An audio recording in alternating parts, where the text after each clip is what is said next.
Welcome friends, मैं संजय कुमार सोनी। आज मैं आपको सिखाऊंगा सी प्रोग्रामिंग लैंग्वेज में call by value and call by reference का कंसेप्ट, जिसमें हम रेफरेंसेस भी देखेंगे और उसका प्रोग्राम भी देखेंगे। साथ ही साथ मैं आपको नोट्स और उसके प्रोग्राम के स्क्रीनशॉट और आउटपुट भी प्रोवाइड करूंगा। तो वीडियो के अंत तक बने रहें, जिससे आपको ये लेक्चर, नोट्स, वीडियो, प्रोग्राम सब कुछ मिल जाए। ओके, चलिए समझते हैं कॉल बाय वैल्यू और कॉल बाय रेफरेंस क्या होता है फंक्शन के केसेस में। ठीक है, तो चलिए स्टार्ट करते हैं। फंक्शन आप लोगों ने पढ़ लिया होगा, अगर नहीं पढ़ा है तो प्लेलिस्ट में जा करके फंक्शन एक बार ज़रूर पढ़ लीजिएगा। स्टार्ट करते हैं। सबसे पहले एक मैं फंक्शन डिक्लेयर कर लेता हूँ। फंक्शन डिक्लेयर कर लेते हैं वॉइड INC इंटीजर। ठीक है, ये हमने फंक्शन डिक्लेयर कर लिया। इसे फंक्शन एक मेन फंक्शन बना लेते हैं। मेन फंक्शन बनाया है। प्रोग्राम में मैं हेडर फाइल नहीं लगा रहा हूँ, आप लोग हेडर फाइल लगाइएगा। हालांकि जो मैं प्रोग्राम का स्क्रीनशॉट दूंगा उसमें हेडर फाइल अटैच रहेगा। ठीक है, यहाँ पर एक वेरिएबल ले लेते हैं इंटीजर, सपोज करिए ए ले लेते हैं। क्या ले लिया? Integer a. ठीक है, और ए की वैल्यू हमने दे दी 10। कितनी वैल्यू दे दी भाई? 10 दे दी। अब चलिए इसको देखते हैं आगे कि क्या करेंगे। एक बार इसको प्रिंट कर लेते हैं, इस वैल्यू को। प्रिंट एफ में हमने वैल्यू प्रिंट कर ली, बिफोर फंक्शन कॉल, इसकी वैल्यू प्रिंट कर दी ए की। नो डाउट 10 प्रिंट हो जाएगा। फिर इस फंक्शन को हम कर लेते हैं कॉल। हमने फंक्शन को कर लिया कॉल, और यहाँ पर हम ए को कर लेते हैं कॉल। कोई दिक्कत नहीं है, ए को कॉल कर लिया। ठीक है, इसके बाद हम वैल्यू को कर देते हैं print again, print F after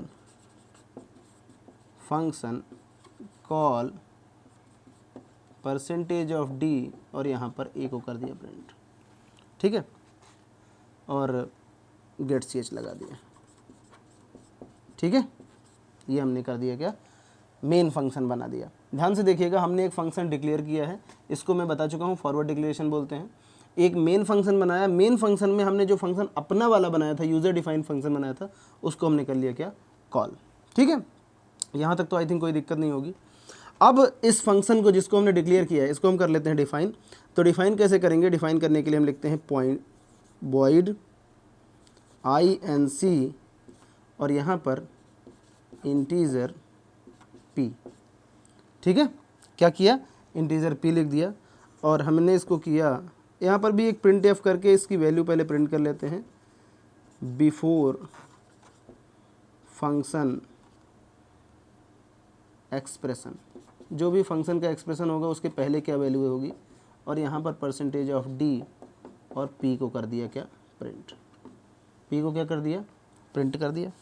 integer आराम से प्रिंट हो जाएगा। फिर लिखा p is equal to p+1 या p+5, जो भी आप करना चाहें, p+1 कर लिया, और फिर से इसको हमने कर दिया क्या? प्रिंट।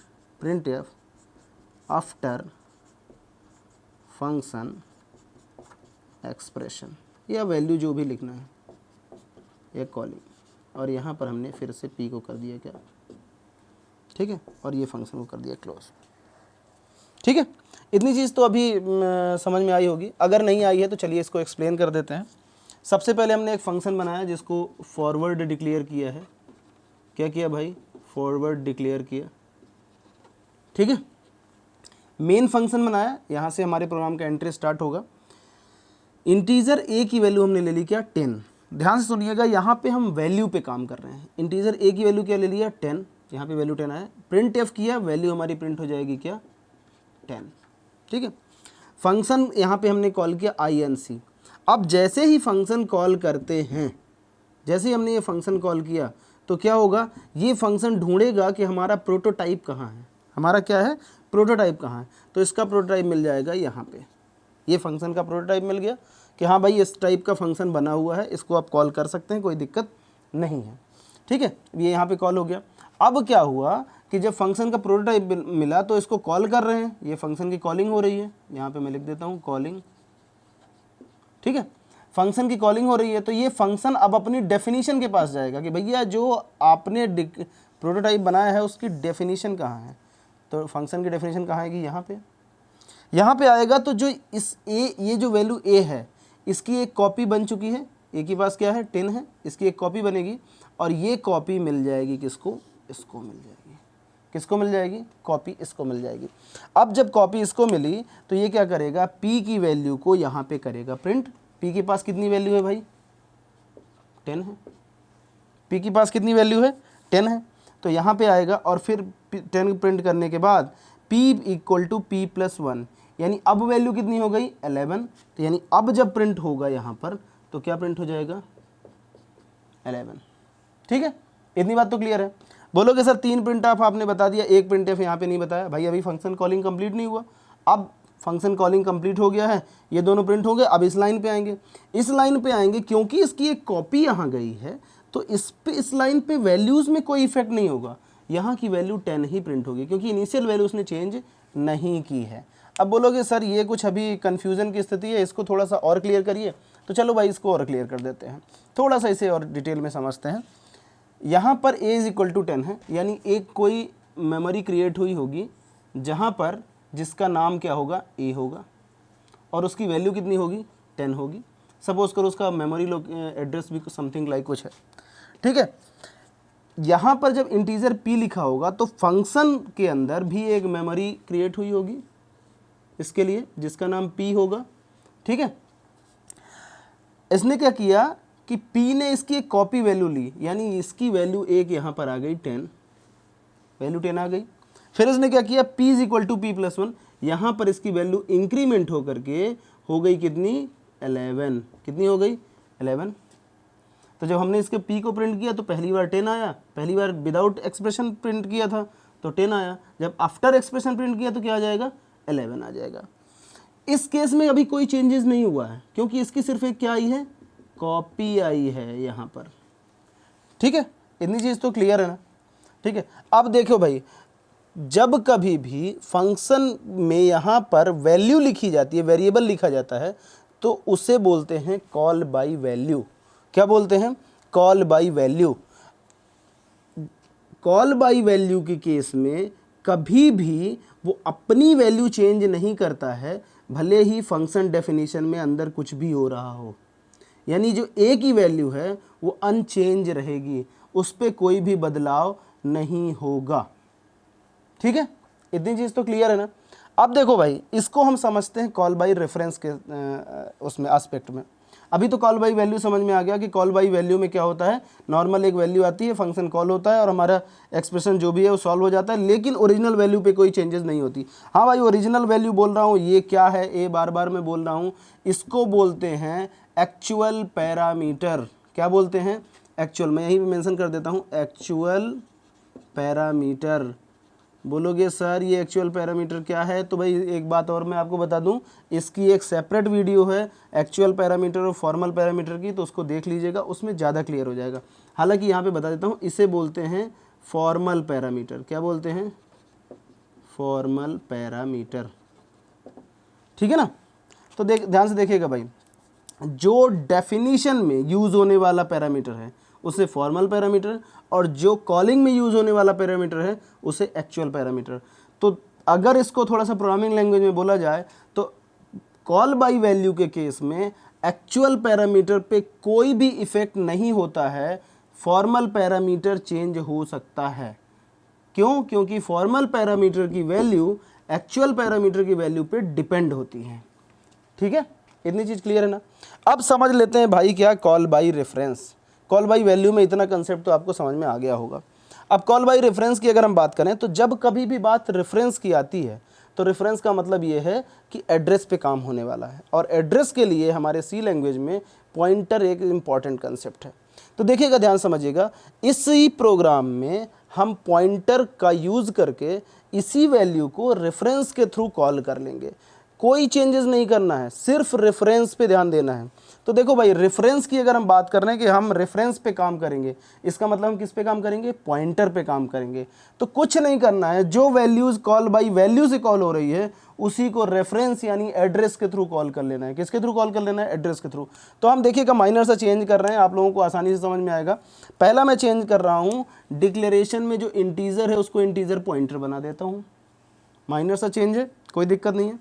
फिर जब वहाँ करूँगा तो यहाँ भी चेंज हो जाएगा, पॉइंटर हो जाएगा।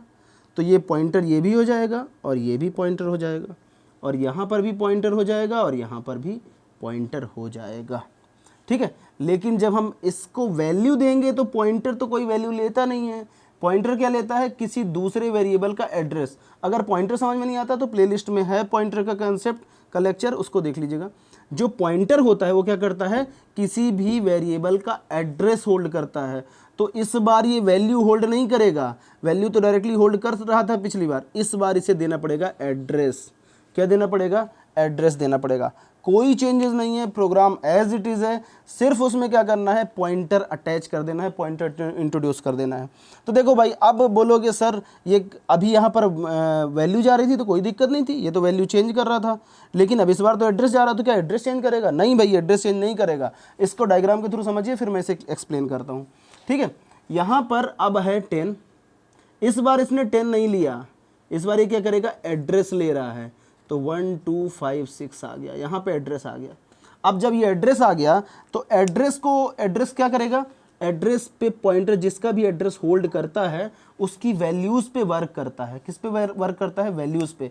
तो इस बार ध्यान दीजिएगा, इसके पास वैल्यू नहीं आई है, इसके पास क्या आया है, एड्रेस आया है। तो जब हम p+1 करेंगे तो ये ढूंढेगा भाई ये किसको पॉइंट आउट कर रहा है, तो बोलेंगे 1 2 5 6 तो पॉइंट आउट कर रहा है 10 को। किसको 10 का पॉइंट आउट कर रहा है, 10 को। तो जब +1 करेंगे यहाँ से तो ये वैल्यू 10 वाली वैल्यू इंक्रीमेंट होकर के हो जाएगी 11। क्या हो जाएगी, 11। इतनी बात क्लियर हो गई ना, ठीक है। तो क्या होगा कि जो पॉइंटर जिस वैल्यू को पॉइंट आउट कर रहा है उसे इंक्रीमेंट कर देगा बाई 1। ओके, तो अब देखो भाई चेंजेस कैसे आएंगे। चेंजेस ऐसे आएंगे कि जब हम इस पे कॉल करेंगे बिफोर फंक्शन कॉल ये 10 रहेगा, ओके है, कोई दिक्कत नहीं है। जब हम यहाँ पे आएंगे कि सर आफ्टर फंक्शन कॉल, उसके पहले जैसे ही फंक्शन कॉल होगा तो क्या होगा, यहाँ आएंगे, यहाँ पे आए तो अभी कोई चेंजेस नहीं हुआ तो यहाँ पर भी 10 प्रिंट हो जाएगा, कोई दिक्कत नहीं, ये भी ओके है, ये दो चीज़ें ओके हैं, कोई दिक्कत नहीं है। लेकिन जैसे ही p = p+1 होगा तो ये पॉइंटर नहीं बढ़ेगा, वो वैल्यू बढ़ जाएगी इसकी 10+1। तो यहाँ पर पॉइंटर की वैल्यू जब प्रिंट करेंगे तो 11 प्रिंट होगा। लेकिन जब इसके बाद जब ये वाली लाइन प्रिंट करेंगे तो यहाँ पर इस बार वैल्यू a की बढ़ चुकी है, तो a की वैल्यू बढ़ करके क्या हो जाएगी, 11 हो जाएगी, ठीक है। इतनी बात समझ में है। तो इसका मतलब ये हुआ कि जब हम कॉल बाय रेफरेंस करते हैं तो फॉर्मल पैरामीटर के साथ साथ एक्चुअल पैरामीटर पे भी इनडायरेक्टली वर्क हो जाता है। तो एक्चुअल पैरामीटर भी बढ़ जाता है, वो भी आगे बढ़ जाता है, इंक्रीमेंट हो जाता है, या उसमें जो भी एक्सप्रेशन हमने लगाया है वो हो जाता है, ठीक है। तो कॉल बाई वैल्यू के केस में एक्चुअल पैरामीटर पे कोई चेंजेस नहीं होता, जबकि कॉल बाई रेफरेंस के केस में फॉर्मल पैरामीटर और एक्चुअल पैरामीटर दोनों पे चेंजेस होते हैं। आई होप आपको ये कंसेप्ट तो क्लियर हुआ होगा कि भाई call by value, call by reference क्या होता है और उसको डायग्राम से हम कैसे एक्सप्लेन करते हैं, प्रोग्राम उसका कैसे बनाते हैं। इसका जो मैंने अभी कंसेप्ट बोला है उसको मैं एक नोट्स में भी दे दूंगा, तो वो भी आपको समझ में आ जाएगा। अगर इसके बाद भी कुछ आपको डाउट लग रहा है तो आप कमेंट करके पूछेगा, हम आपको रिप्लाई करेंगे। ओके।